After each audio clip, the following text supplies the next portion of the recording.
Ooh.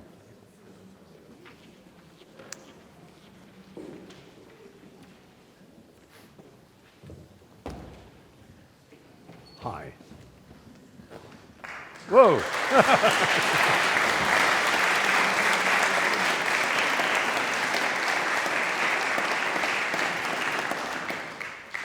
Good afternoon. My name is Griffin, and I am the incoming director of the Oxford Writers' House for the 2025-26 academic year. We are a community of writers who support creative endeavors between the town and ground across Oxfordshire. It is my pleasure to welcome you to the Assembly Room at Oxford Town Hall as we sit in conversation with the literary icon, Sir Stephen Fry. With a multimedia career that spans across decades, Stephen embodies a free approach to writing across form, genre, and medium. He's a novelist, a comedian, a stage performer, a film director, and a Shakespearean actor. Today, we will hear a little about Stephen's story as he sheds light on what are the greatest fortunes and drawbacks of writing in the 21st century. Stephen will speak for 30 minutes before we open the floor to your questions for the remainder of our event. I encourage you to prepare your questions, which do matter in this day and age. In the last 100 years, we have witnessed greater changes in technology than ever before in the history of our species. In particular, the recent advent of AI has raised serious questions that shake the literary world at large, from a stage as huge as the commercial fiction industry to the small pockets of free time that we carve out of our busy lives to read for pleasure. Thank you.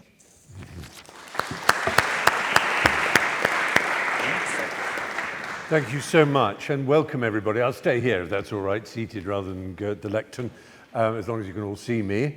There's a lot to think about when dreaming up a subject like the challenges of being a writer in the 21st century. Are they any greater than the challenges of being a writer in the 18th, the 19th, the 20th, or indeed the 4th century BC? It's interesting. We often privilege to ourselves special problems that a little glance at history will show are actually universal and continuous through time. But there certainly are technological differences between our time and previous ones, although we can still learn from history. But I will start just by mentioning a few reasons why I think of myself as a writer, apart from obviously empirically having written and having had the good fortune to be published, but why I always thought of myself as a writer, or how it came to be that I developed this idea that I could be a writer. It's an impertinent thing to think in some ways.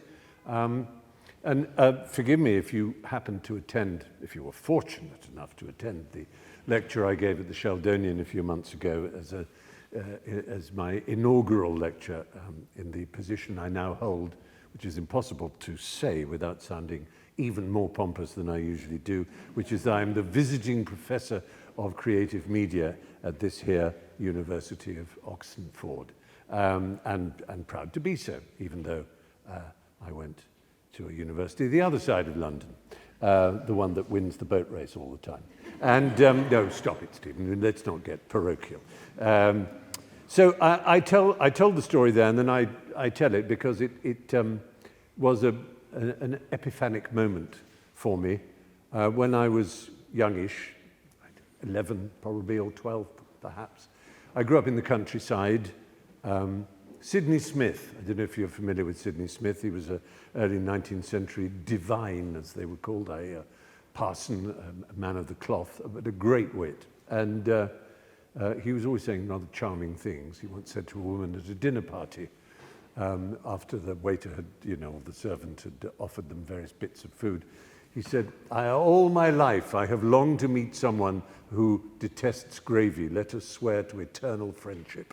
So he was that kind of person. But he was writing to one of his friends when he'd been moved to a new parish. And he said, you ask how it is up here in Yorkshire at this new living where I am. I think I can best describe it by saying that I am simply miles from the nearest lemon. And I grew up miles from the nearest lemon in a place that had never heard of avocados, rural Norfolk. And Problem was my parents, my father in particular, had no time at all for television. We had a small one that lived in the cupboard. And it was opened up occasionally and put out in a coat hanger or something, was put in the back to get a signal in this black and white television. If a member of the Saxe-Coburg persuasion got married or died, or Winston Churchill's funeral, for example, I remember watching as a small boy. And the space, you know, the moon landing, for example. But my father was away one day, and so I turned the television on a rainy Sunday, and a film appeared. It had already started, so I didn't know what it was. And there were people talking to each other in the most extraordinary way. I'd never heard language like it. I knew it wasn't Shakespeare, but I knew also that it wasn't contemporary. I couldn't quite place it. At one point, a young man knelt in front of a beautiful young girl and said, "I hope I will not offend you if I state quite openly and frankly that you seem to me to be in every way the visible personification of absolute perfection." And it was as if I'd been sandbagged. I couldn't believe I was hearing that. And on it went with this kind of language. It was simply astonishing to me. I knew about language. Everyone past the age of 2.5 knows how to say "I'm hungry" or "stop it" or "no" or "yes," and then it grows a bit. And "I hate you," "pass the mustard," and so on. It's a system of exchange and of expressing ideas and misery and opening up about your emotions. But that it could be like that it could be music, it could be guile and delight and thrill. The very tip of the tongue on the back of the teeth, the texture of it all. I hope I will not in any way offend you if I state quite openly and frankly that you seem to me to be in every way the visible personification of absolute perfection. This was totally exciting to me. So when it was over, I ran to my mother and said, Mummy, I hope I shall not offend you if I state quite openly and frankly that you seem to me to be in every way the visible personification of absolute perfection. She said, "What are you talking about?" And I explained what I'd seen and tried to give a bit of the story, such as it was. And she said, "Oh, I know what that was. That was The Importance of Being Earnest by Oscar Wilde. There must have been a film of it." And so it was. Well, there was a mobile library that came every other week round a meeting of lanes a mile or so from our house in the country. And so I went to it and I got the book, a collection of his plays, his comic plays, A Woman of No Importance, Lady Vandermeer's Wind. That can't be right. Lady Windermere's Fan, and An Ideal Husband, and The Importance of Being Earnest. And I learnt the latter almost literally off by heart. I could still quote huge chunks of it. And suddenly I saw this was something I could do, because at school I couldn't catch a ball. I was one of those very uncoordinated children. You know, someone threw a ball at me, I'd sort of clap my hands at it, and everybody would laugh me to scorn. Couldn't run in a straight line. You know, I'd collide with a tree, trip over the white lines on a tennis court. So completely uncoordinated physically, and sport was very important in schools, as it still is to this day, especially for boys, it seems, but not uniquely. I couldn't draw, I couldn't sing, I couldn't paint. But suddenly I saw that there was this other thing, language, that everybody else had, but nobody else seemed to value in the way that I did. I saw that it was power, and it was wit, and it was seduction, and it was a way of avoiding being bullied. In fact, if you have sons, you can use the patented Stephen Fry anti-bullying technique. It works every time. If you're being bullied at school, I discovered someone come up to you and raise a fist. No, don't touch me, I'll get an erection. Every time it works. Bloody, oh God, bloody, oh, and off they go, baffled. Anyway, so I was fortunate enough to find out from that sort of age, 10, 11, 12, 13, growing up into adolescence, that language was special, something that I could hug. And I read the dictionary. There was one other boy at school who had a similar thing. We would read the dictionary together and call out a word that we liked, and we would laugh. We would find them funny. We would feel their weight, how they sounded in the mouth, and obviously look at what they mean and try to use them in sentences. And it was a thrill to us.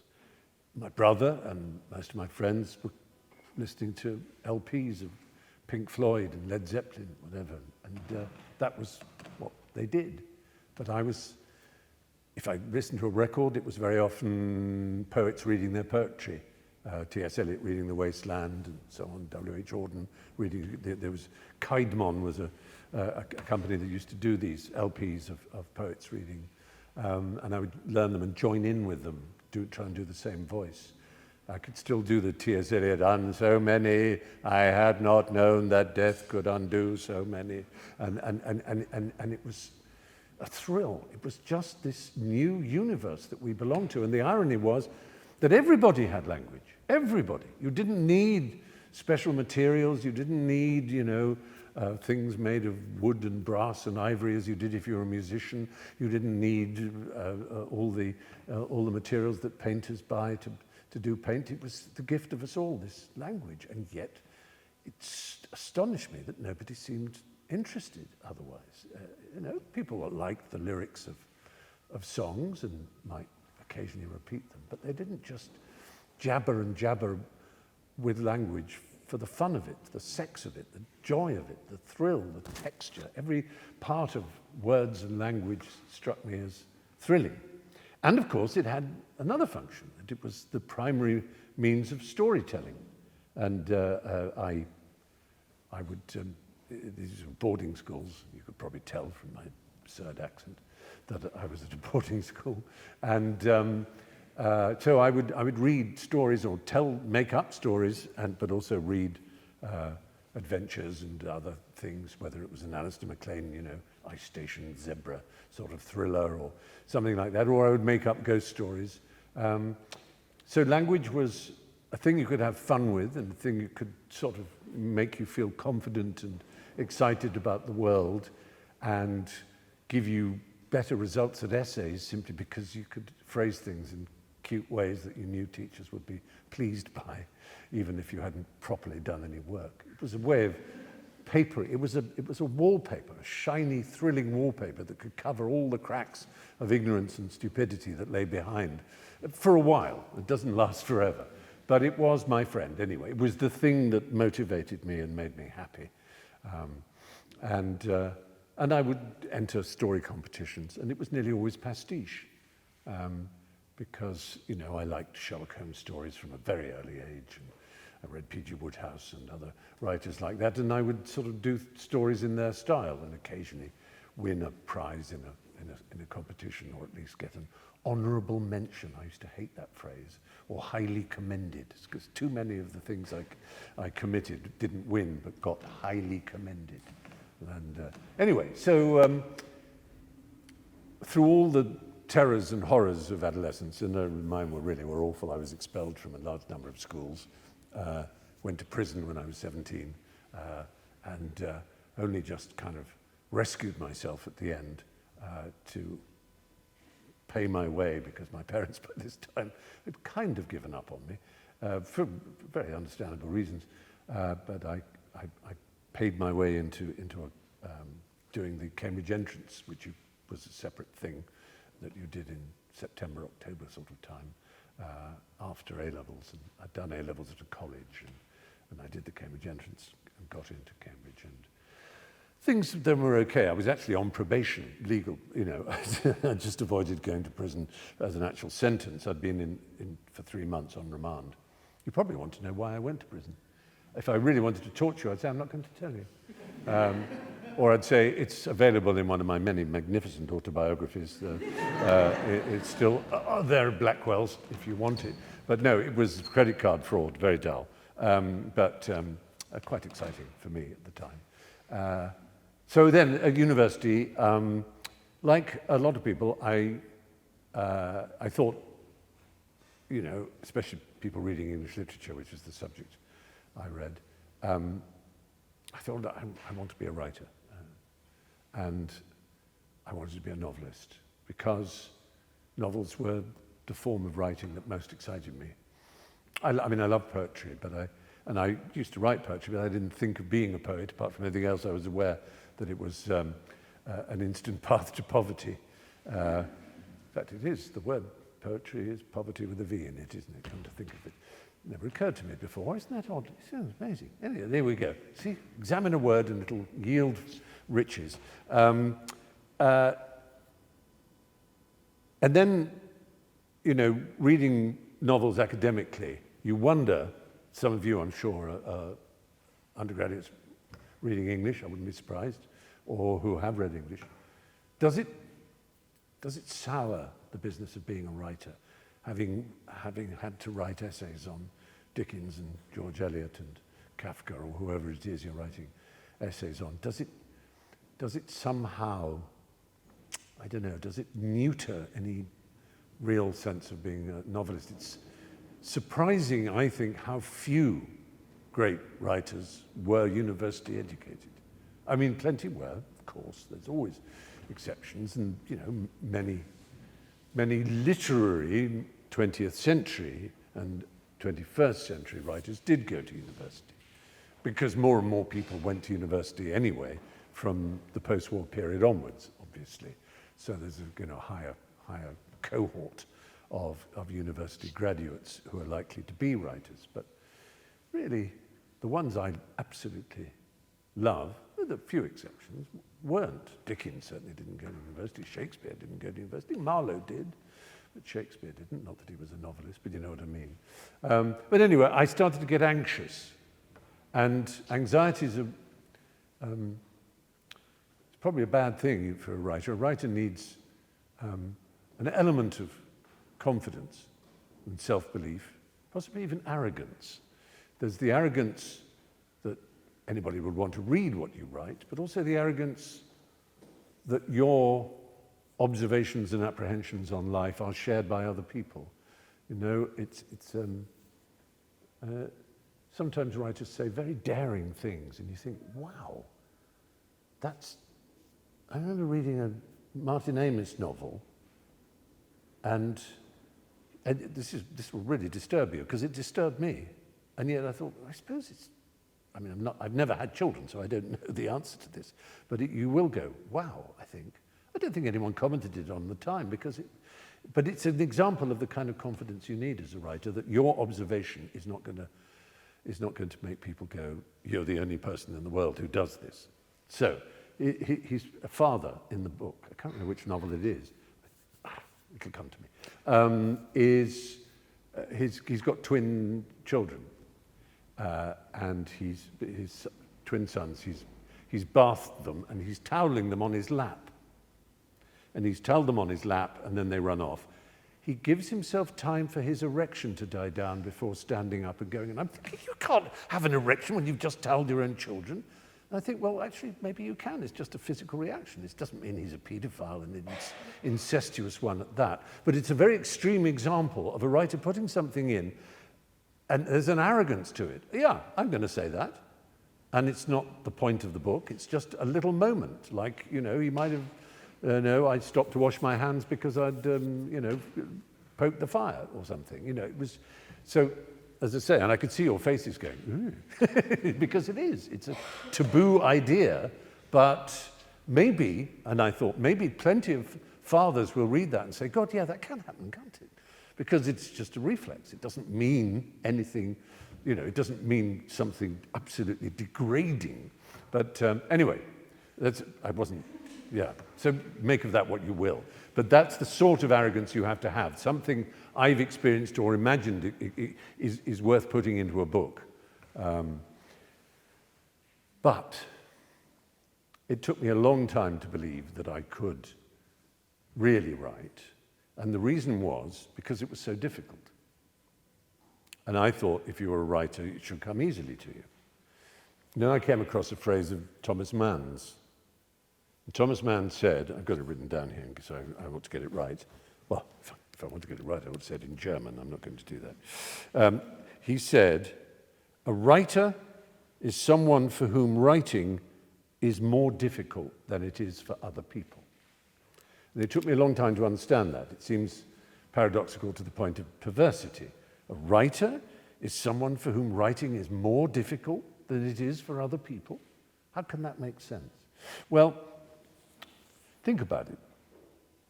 There's an old cliche that everybody has a novel in them. And I can't remember who it was who said, and that's where it should bloody well stay. But I remember my friend, the great satirist, comedian, comic genius Peter Cook. Someone at a party said to him, he said, what are you up to at the moment? And they said, oh, I'm writing a novel. He said, oh, really? Neither am I. Which is a very good, safe remark. Why is a writer an ordinary person for whom writing is more difficult than it is for other people? Because a lot of people will start writing a novel. They'll have an idea, or something will come into their head and they'll start writing. Very often they'll write a whole chapter and they'll go, my God, this is exciting. This is good. Wow, oh my. And they'll go to bed in a sort of frenzy of excitement. In the morning they'll pick it up and, well, maybe it's not quite as good as I remember, but it's still great. And they'll carry on. And then, bang, they'll come to a moment where there's a total block. And it might be one of those problems that I call cinematic in writing, which is how do I get her out of the room and to the office where she's got to be for the next scene? Does she go all the way downstairs and then out of the door and call a cab and then into the cab, and do I have to follow her all the way, or can I cut to her in the office? Can I just say that 10 minutes later she's in the office, kind of thing? And you start obsessing about all those cinematic problems of how to move people around and how you do it. And what should happen next? And maybe, have I stayed with those characters too long? Should I now introduce some more? Oh my God. And then suddenly it's hard, really, and you stop. And then most people, I suspect, that's when they close the file or they put the manuscript in a drawer and say, I can't be a writer, it's too difficult. But a writer finds it difficult and carries on. They know that it's difficult. It's maddening, it's infuriating. They bang their head against the wall, they scream, they cry, they pull their hair out, but they carry on. They know it's difficult. It's difficult. It's so bloody difficult to do. It's really hard. It's very hard to write a bad novel, or a good, but let alone a good one. I mean, just a novel that is okay is still an extraordinary achievement. And anybody who says, I've written a novel, here it is, I think, wow, you've finished it. You've actually done it. Extraordinary. How brilliant. So that really, for me, was the breakthrough, was when after trying on my first novel and getting stuck, I just wouldn't let myself stop. I just said, I've got to carry on. And the answer for me was to do a diary on how impossible it was to write this book.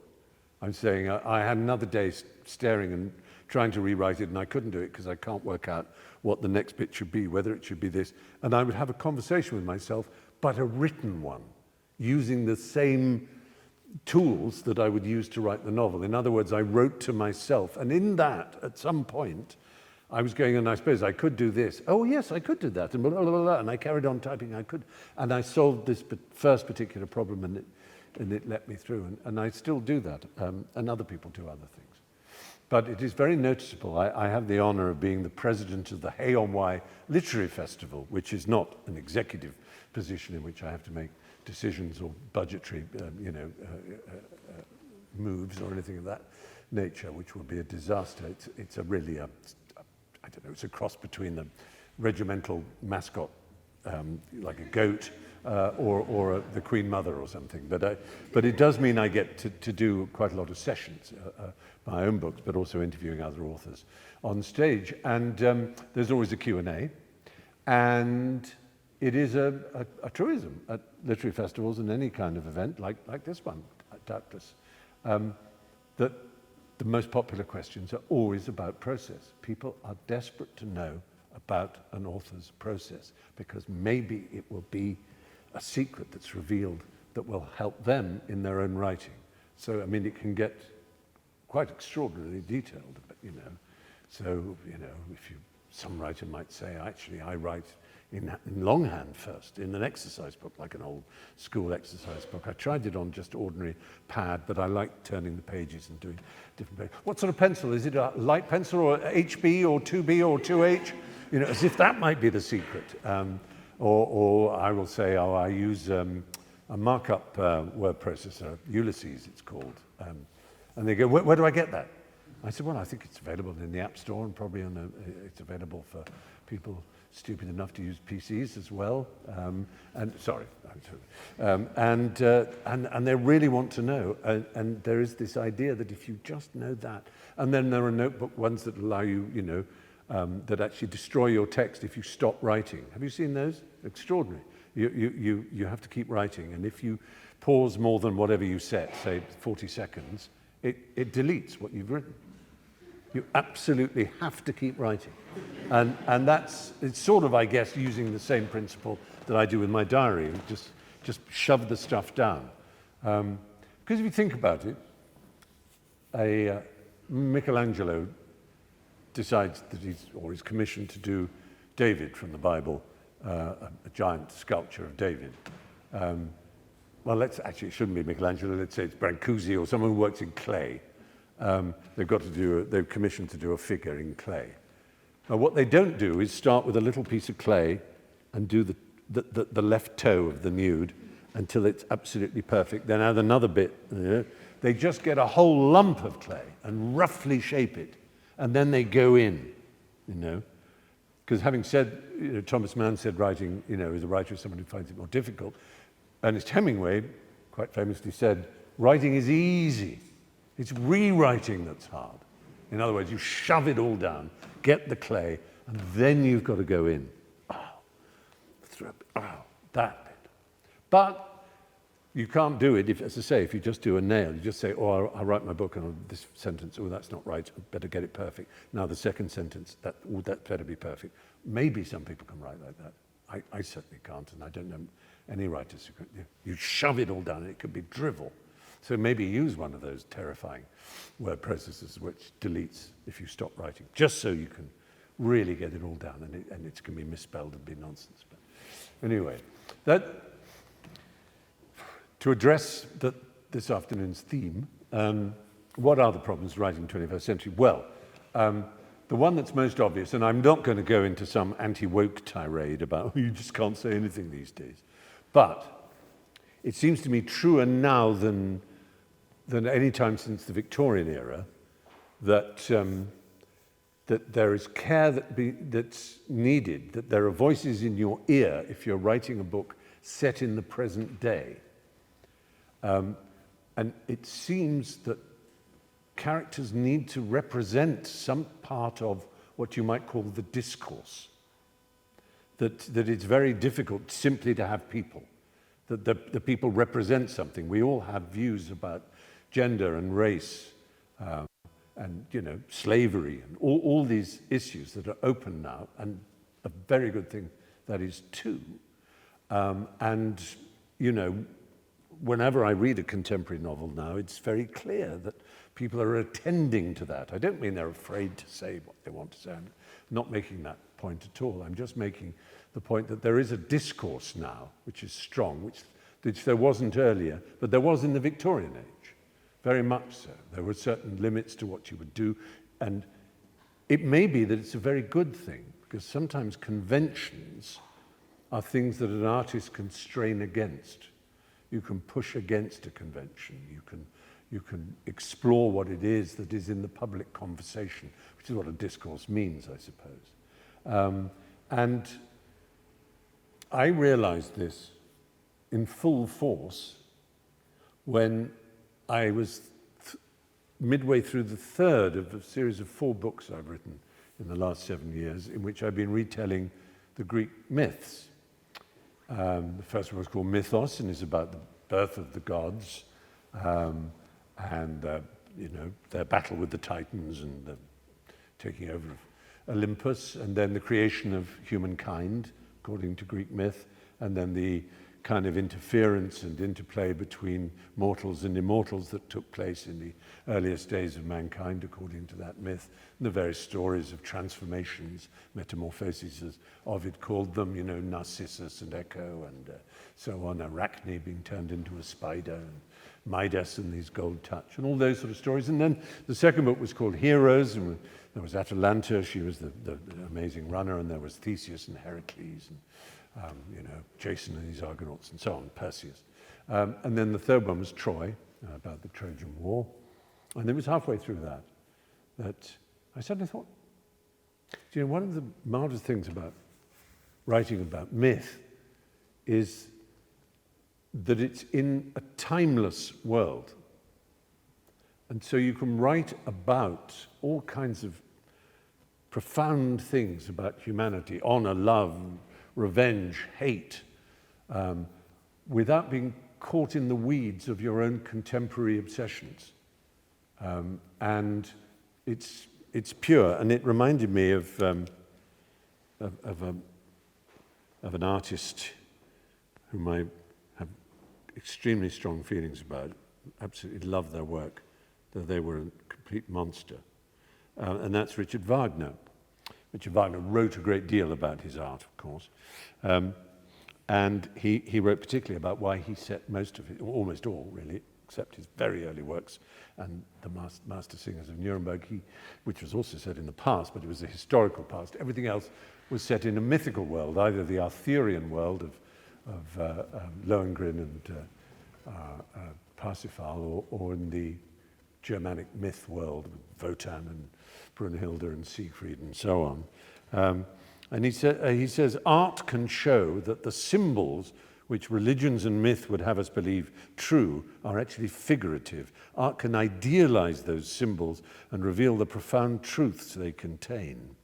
It allows you to write, as I say, about love, hate, betrayal, revenge, violence, tyranny, sacrifice, honor, joy, stripped of their local historical context. So, you know, because if you set a story of love, betrayal, and honor in 18th century France, you would say, oh yeah, well, that's the way French aristocrats behaved. That's the way the Enlightenment people were thinking then. It's all about then. If you set it in a world of Arthurian legend which has no time at all, we don't know when Arthur could be. Was it the Dark Ages? Well, if it was the Dark Ages, there was no armor, no chivalry, no code of, of courtly love and so on. But if you set it in the medieval times, we know there was no King Arthur in the medieval times because, there's no way you can't slip him in between Richard II and, the next Henry. It doesn't make sense. So it's timeless. And if you write in timeless worlds, then you can write so cleanly and perfectly about humans without being pulled up short. And I suspect that's why there's such a fad for it now. When I wrote Mythos, I wrote it simply because I had a conversation with some friends we were talking about creation myths at a dinner party. I don't want you to believe my dinner parties are all highly intellectual symposiums in which, but for some reason someone had been reading something about a creation myth in a Chinese or similar, and I saying, that reminds me a bit of Rhea and Kronos, and they're saying, what do you mean? I said, well, you know how Kronos, who had castrated his father Uranos, and he was having children by his sister, fellow Titan Rhea, and but he was so frightened they would, overturn him as he overturned his father, that every time one of them was born, the first one was Hestia, he ate her, and there was Hades, ate him as soon as he was born. Then there was Demeter, ate her. Then there was Poseidon, ate him. And then there was Hera, ate him. And Rhea was getting fed up with this. She was giving out babies, and they were constantly being eaten. So when she was pregnant again with what she felt was a boy, she thought, I'm going to fool him. And so she found a beautiful stone, about yay big, wrapped it in swaddling clothes, popped it under her legs, and then screamed as if giving birth. And Kronos came up, grabbed it, swallowed it, and she then went off to Crete and gave birth to the baby, which was still inside her, whom she called Zeus. And Zeus was raised by a she-goat called Amalthea, who was famous for her horn that gave out food, the horn of plenty, cornucopia. And anyway, Zeus grew up and came back and revenged himself on Kronos and made Kronos sick. So he vomited up the five that he'd eaten, and they were the first six of the Olympian gods, and they had children like Apollo and, etc. Anyway, you probably know all this. But I was telling this to the dinner party. They were staring at me and go, "Oh my God, how do you know all that?" I said, "Well, I loved it at school. I loved Greek myth, and so I kind of, it was my stuff. I just really enjoyed it." And they said, "Well, you should write a book about it." And I thought, "Well, that's ridiculous." And I looked everywhere. And really, not since Robert Graves in Britain and Edith Hamilton in America had anyone really retold the Greek myth. So there were some graphic novels, for children and so on. So I thought, well, I'll do that. And then, bizarrely, after Mythos came out, the first one, Madeline Miller wrote Song of Achilles. I mean, if you've read it, fantastic novel retelling the love story of Achilles and Patroclus and all just marvelous. And she's since written Circe, and I think she's written Pasiphae, which is Circe's sister, the one who the one who had sex with the Cretan bull and gave birth to the Minotaur. Yep. Are we ready? Yeah. Good. Anyway, I'll just finish that thought. And so it seemed that, and then Emily Wilson wrote the translations of the Iliad and the Odyssey, and Patricia Haynes and Bethany Hughes, and so many, Pat Barker, The Silence of the Women, telling the Trojan War from the point of view of the women in the war. Extraordinary and wonderful retellings of Greek myth. So, and then I suddenly thought, of course, and what the children are so obsessed with now. Yes, young adult novels are sometimes in the present, but it's still the RRs, George R.R. Martin and, of course, J.R.R. Tolkien, and his Legendarium, and of course, J.K. Rowling, and the Marvel Cinematic Universe. All fantasy, legend, myth, all ways of telling stories about humans that aren't, as I say, caught in the weeds of our cultural discourse, which isn't to say it isn't brave and wonderful to write a contemporary novel, and I'd be horrified if suddenly novels weren't set in the present day. But you can excuse cowards like me for retreating into a timeless world in order to address timeless human qualities. There you are. Sorry, that's half an hour apparently. There you are. Thank you. Thank you.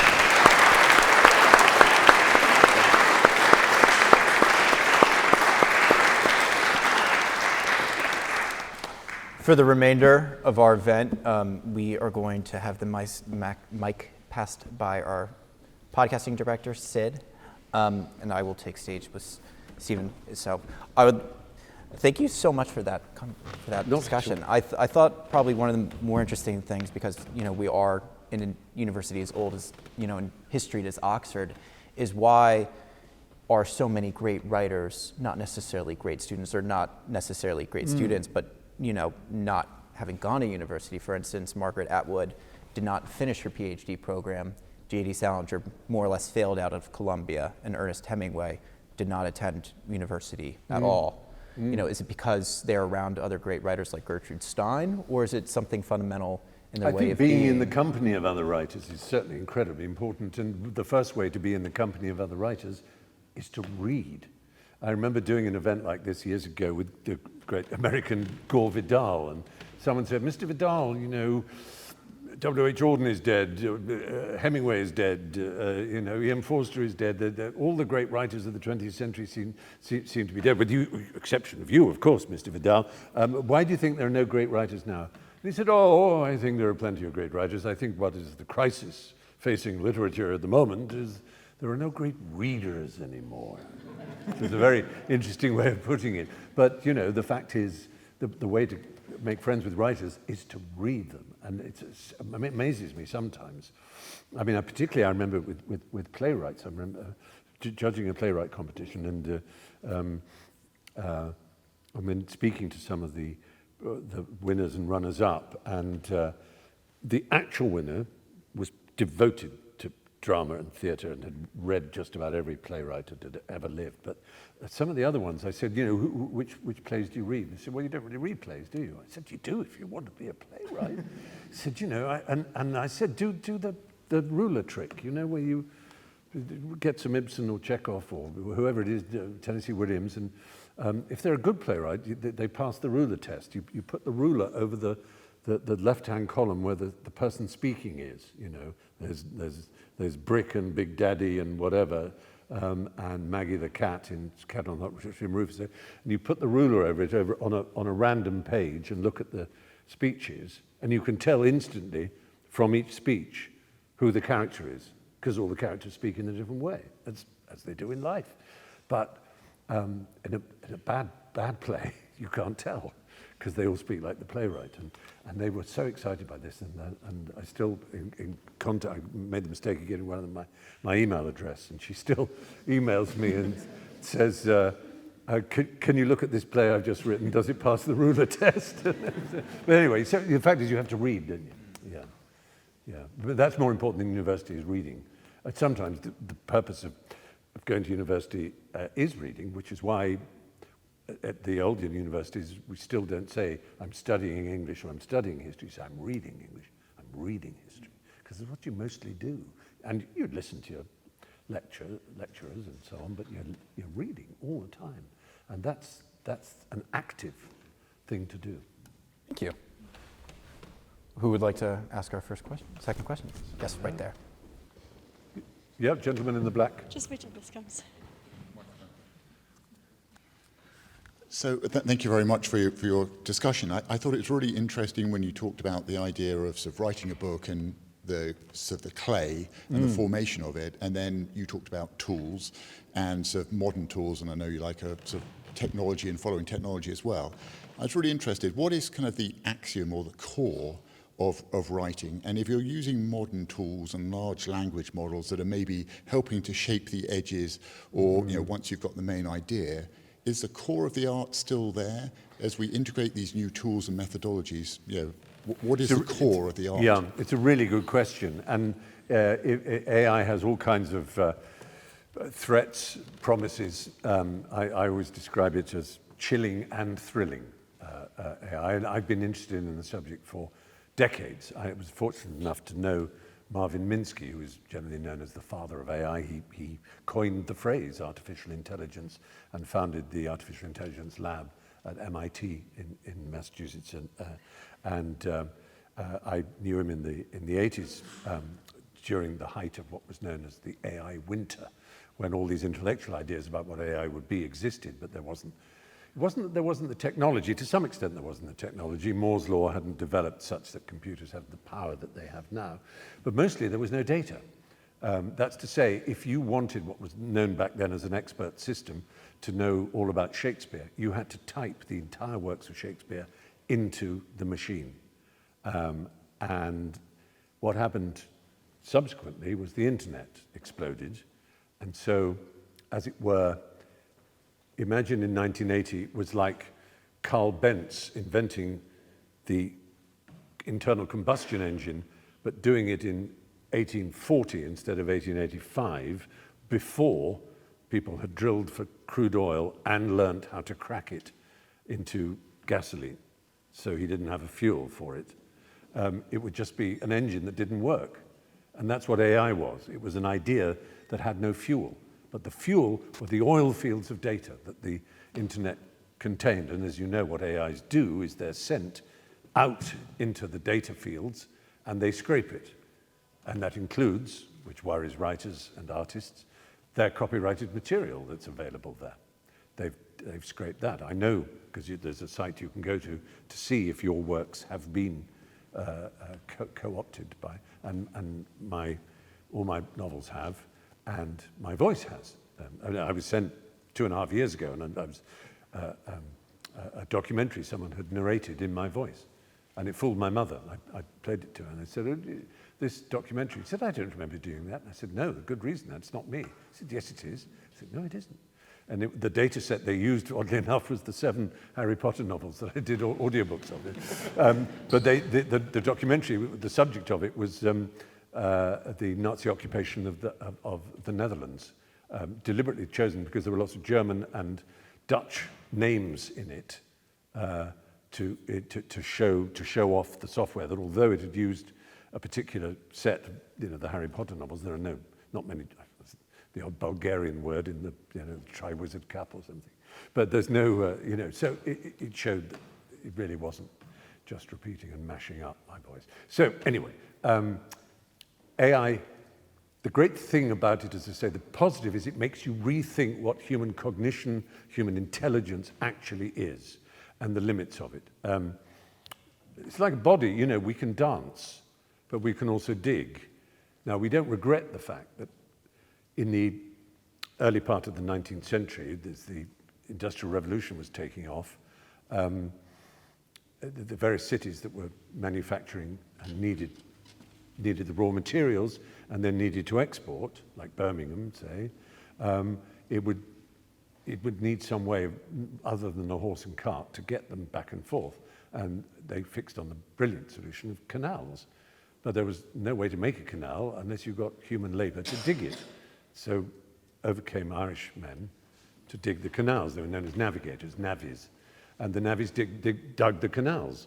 But in 1830, I can't remember his name, invented the steam shovel, which is the precursor of the digger, the JCB, that could dig mechanically.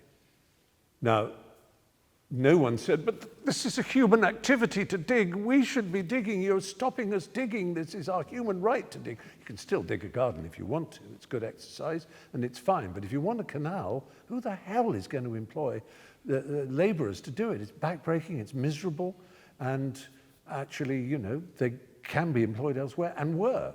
And no Irish navvy, as far as I know, complained about the digger being invented. And so we, elite, as everyone likes to call us now, we elite noticed all this happening and wrote learned books about it if we were historians and so on.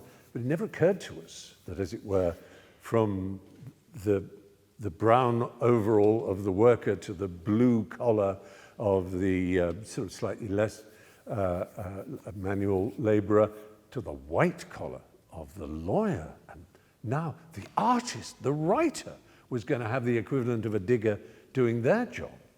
But surely, you see, the digger can dig, but it can't dance, can't do ballet.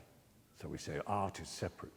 How big is the island on which we stand now, where the waters of AI are lapping up, and how close are they coming to our feet until there is nothing that a human being can do that a machine can't do better, faster, infinitely faster, I mean almost infinitely faster, trillions of cycles a second faster than the human brain can work. We think of our brain as a remarkable thing, and it is, but these, especially once you start putting them in parallel, which is only done at the moment at the research stage, but these machines will just, they're terrifying. And remember now, they are a very, very, very primitive stage. So what they're doing now, and it's no good saying, oh yeah, but I saw that poem and it was bad. Yes, you did. And you saw that mobile phone in 1989 and it was this big and ran out of power. But look what it became, you know? And there's, so we look and we wonder about what it is that is, you know, how can we exceptionalize our species? What is there that we have, that we value, and surely cannot be encoded into a machine? Dignity, love, our sense of beauty, our sense, the physical sense of our love of language. So we're talking about writing. So I mentioned Oscar and his visible personification of absolute perfection. It's an extraordinary line, that, because it's so full of subtlety. It's funny. It's funny because it's a declaration of love. And we think a declaration of love, if we're British in particular, and we're speaking English, should be in the Anglo-Saxon parts of it. I love you. You are great. You're sexy. Fantastic. You know, I love you. But to say you're the visible personification of absolute perfection is to use a language, a type of English that we reserve for the technical, the abstract, the scientific, and so on. And so to give that to someone and say it's a declaration of love is obviously a contradiction. And yet it's an even bigger, because it's a gift, because you're giving them a funny and beautifully constructed thing, which ought not to be instinctive and full of love, but it sort of is even better than that, and so on and so on and so on. And a human being can get that. We can read the line, we can parse it, we can interpret it, we can explain why it's funny. And for the moment, we think a machine can't, because we have the one thing a human being doesn't, and that's the experience of tasting, touching, feeling, enjoying, hating, being repelled by, all the things that we have that are emotional, instinctive, physical, that are to do with the sack of carbon and chemicals that we are.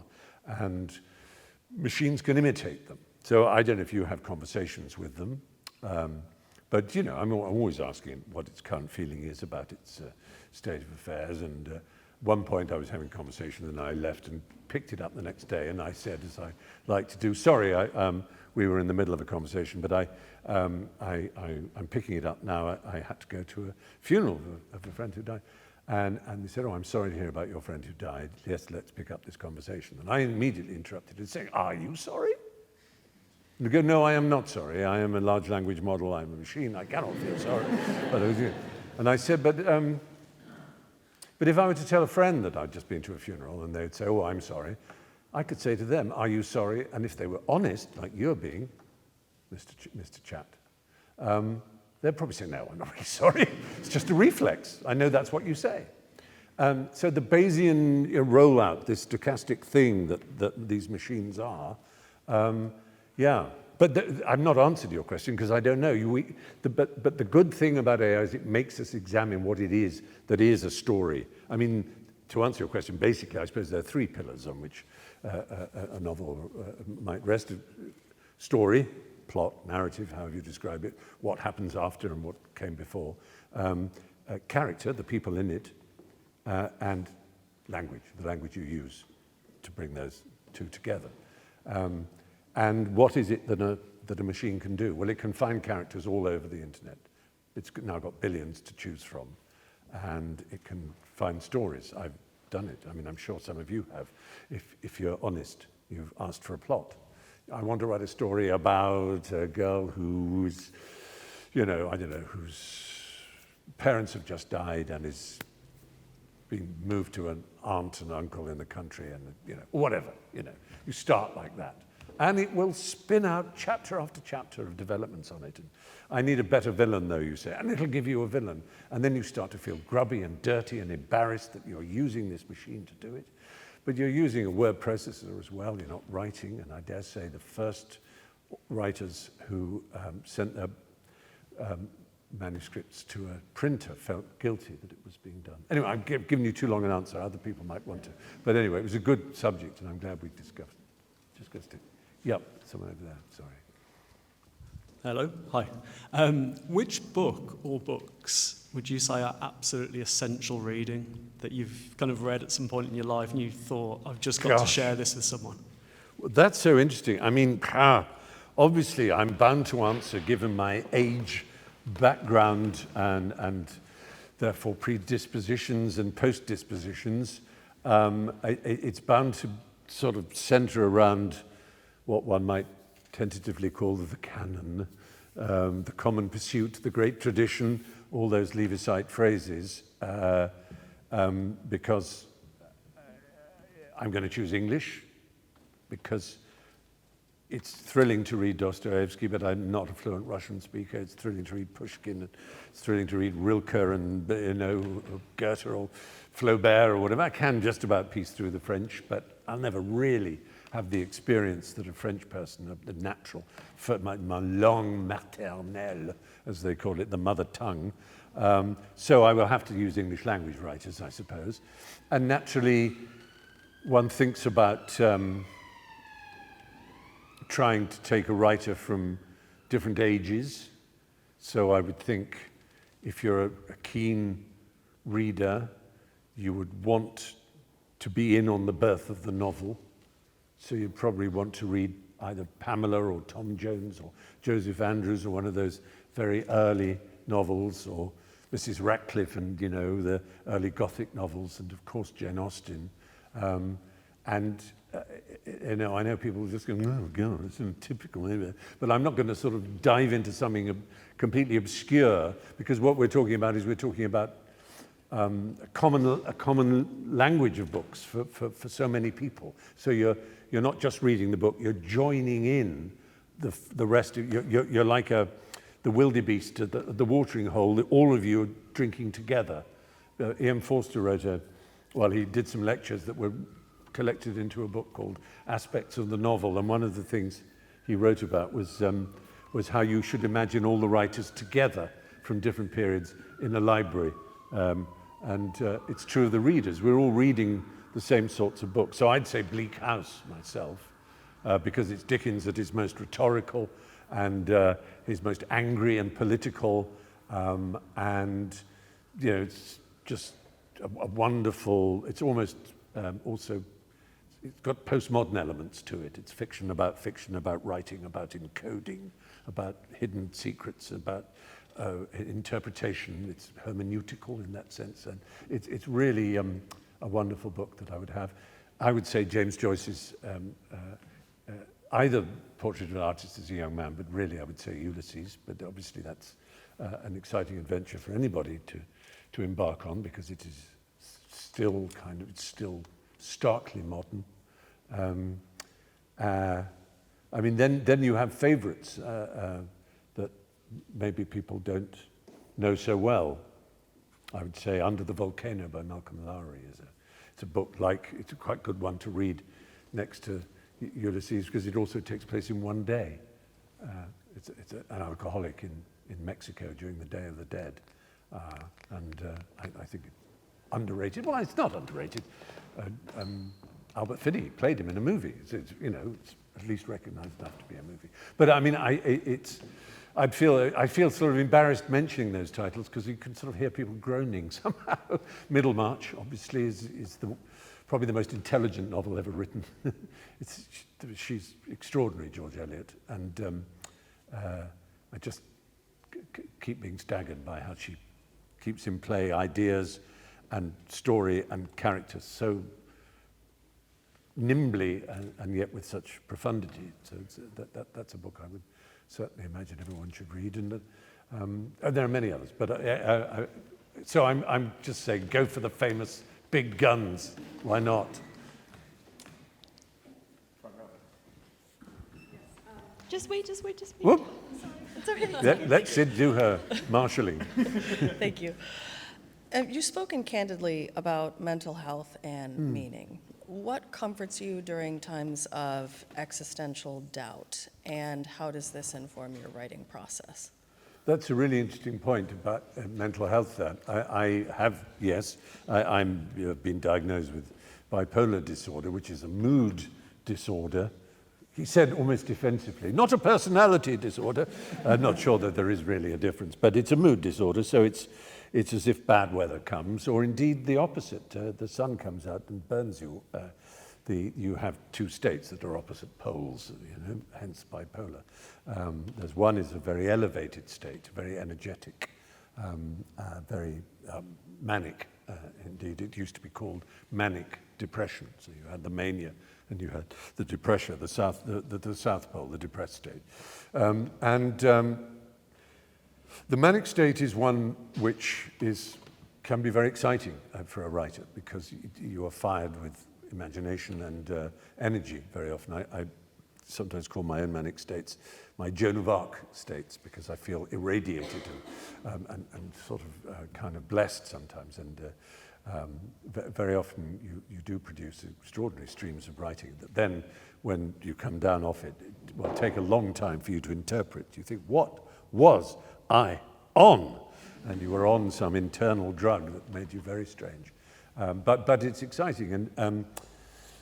And the depressed state, on the other hand, is that you're sucked of energy, and there's a blackness and a darkness that makes it very hard to do anything, really. And you do need, some form of help, and it can come in the form of music and famously nature, green spaces, and so on. That's not the answer. It's not going to make you better, but it can put you on the path to feeling less ghastly.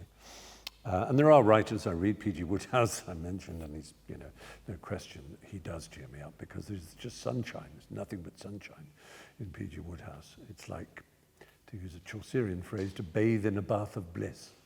And so that's, I find that helpful. W.H. Auden said, "Don't take my devils away, or my angels will leave too."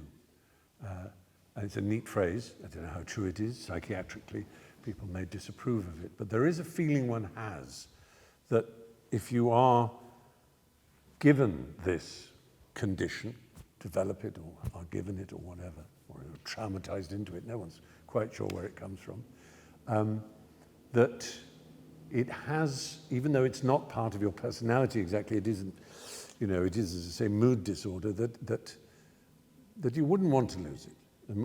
I made a couple of films about it back in the early part of the century, and I spoke to some people who had very, very serious, to the point of, so many suicide attempts and committals to hospitals and so on. And I gave them all the ethicist's button on the table. And there's a button. If you press it, you will never have another depressed episode again where you'll feel suicidal and that life is hopeless. But you'll never have a manic, a hyper, an elevated state again where you believe you're almost divine and are given these extraordinary kind of episodes of energy and so on. Would you press the button? And only 2 of the people I spoke to said they would. And they all sort of felt, that to have it taken away from them would take away something that was really important to them. The great hero in this field is a woman called Kay Redfield Jameson, who wrote a book called An Unquiet Mind about her own astoundingly serious life with bipolar disorder. But to call her high functioning is an understatement. She's professor of psychiatry at Johns Hopkins University, which is probably the best teaching hospital in America and one of the best in the world. And she's also in charge of defining bipolar disorder in the Diagnostic and Statistical Manual, DSM-5, she wrote it. But she's also a visiting professor of literature at St. Andrews University.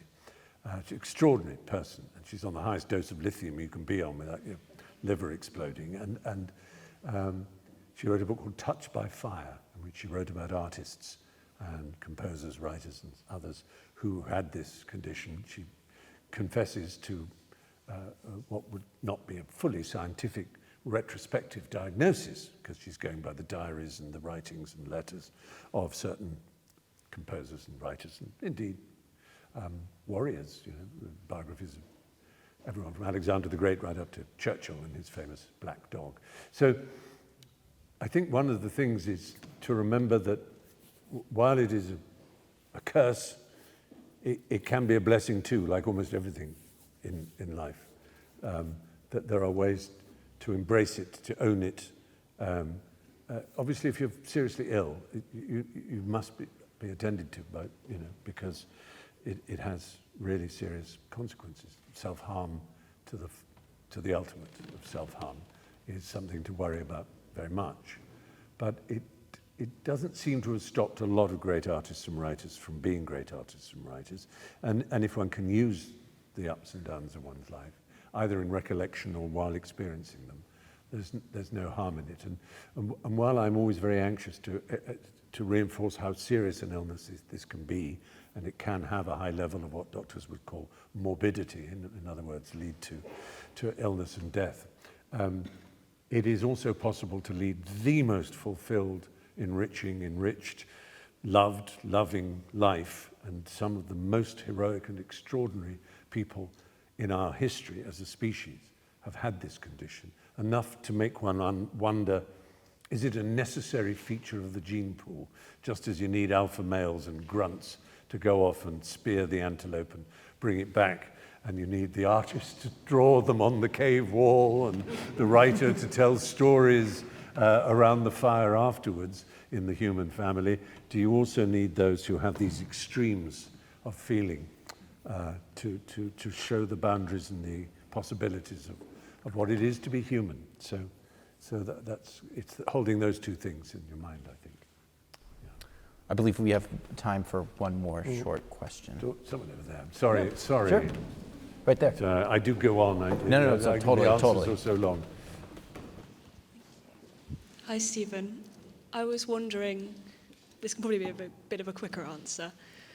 If there was one story that you could hear or read or watch again for the first time with completely fresh eyes, what would you want that to be? And is that a story that you'd encourage us to go away and experience today? Goodness me, what an interesting question. That's a great You mean a question. written story but, in a novel or a short story?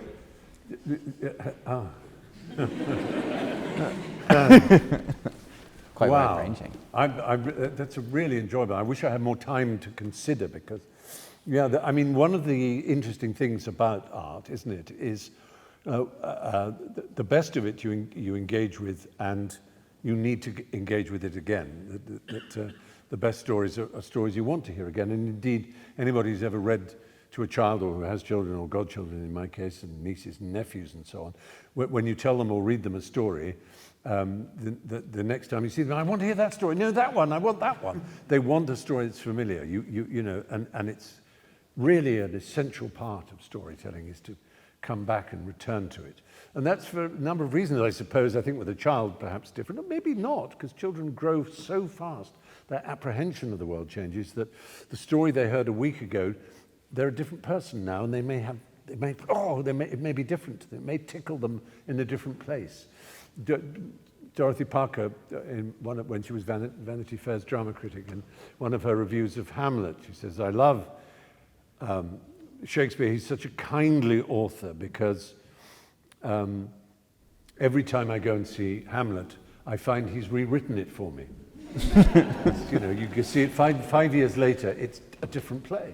And then another 5 years, it's again a different play. And the best stories they have the glory of familiarity. So, you know, I mean, to be cheesy, some of the best stories are obviously Greek myth, I will mention, because I have a particular affinity and love for. So, for example, the Judgment of Paris, when Paris has before him the three goddesses and has to, you know, and what happens to that apple? It's the apple, really, this apple of discord, and how it begins at the wedding of Peleus and Thetis. She's an immortal and he's a mortal, and they invite all the gods. It's the last time all the gods get together in one place, and they've all been invited to this in Charon's cave, the centaur, and they forget to invite one immortal, Eris, goddess of discord and strife, because you don't want her at a wedding. But she's really angry, and she arrives at the wedding and she rolls this apple and then storms out of the cave, and the apple goes to the feet of Zeus, who looks at it. He says, oh, it's one of the golden apples of the Hesperide. Oh, it's got writing on it, he says. And his wife said, what does it say? Here it says. He says, it says, to the fairest. And here it says, well, you can give it to me now then. And Athena says, I don't think so. I think that's clearly meant for me. And then there's a silvery ripple of laughter from Aphrodite, the goddess of love and beauty. She says, I think any fool will be able to tell you that if it says to the fairest, then that apple is for me. And Zeus thinks, oh, Christ. Well, he doesn't. He doesn't know about Christ yet. That shock is to come later. But anyway, Hermes, who's smart, has an idea. Because he's come across, he says, you need someone, an impartial judge. Anyway, that's how the Judgment of Paris comes about. And of course, it leads to the Trojan War and the end of history as far as the mythology is concerned. So it's a really extraordinary moment, this apple of discord just rolled in. And Peleus and Thetis, of course, have a child. And that's such a great story, too. Because, she poor Thetis wants her child to be immortal, but the father's mortal, so the child would be mortal.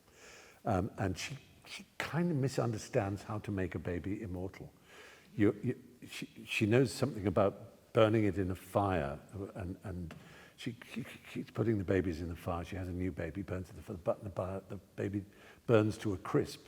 And then eventually she goes to her mother, who's one of the ocean nymphs, who says, you idiot, you have to dip it in the Sphinx first, in the Styx first, the river Styx. You dip it in the river Styx, and then you burn it in the fire.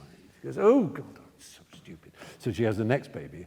She dips it in the river Styx to make it not immortal, but that bit will make it invulnerable. No weapon can pierce it if it's covered in the waters of the Styx. She holds it by the heel, dips it in the water, and then, whoops, buries it in the, pops it in the fire. And this baby lives, because, and it's called Achilles. But the bit she held by the heel is not invulnerable. And in the end, that's where he gets poison arrow from Paris, the very judger of, the judgment of Paris, through that heel. So there's a kind of circularity to it. There's such a beauty to that story, and it's so profoundly consequential in Greek myth and therefore in all the art that follows it. And in our language, we still talk about the apple of discord, and we certainly talk about the Achilles heel. And anyway, so that's the story I just urge everyone to go back to. And it's been rather brilliantly retold, actually, lately. So, and again, available in Blackwell's. All right, well, let everyone please give a round of applause for Stephen. Thank you very much. Thank you. You're very kind. Yeah, if you want to Thank you list. so much. Bless you all. Thank you. Thanks. Sorry.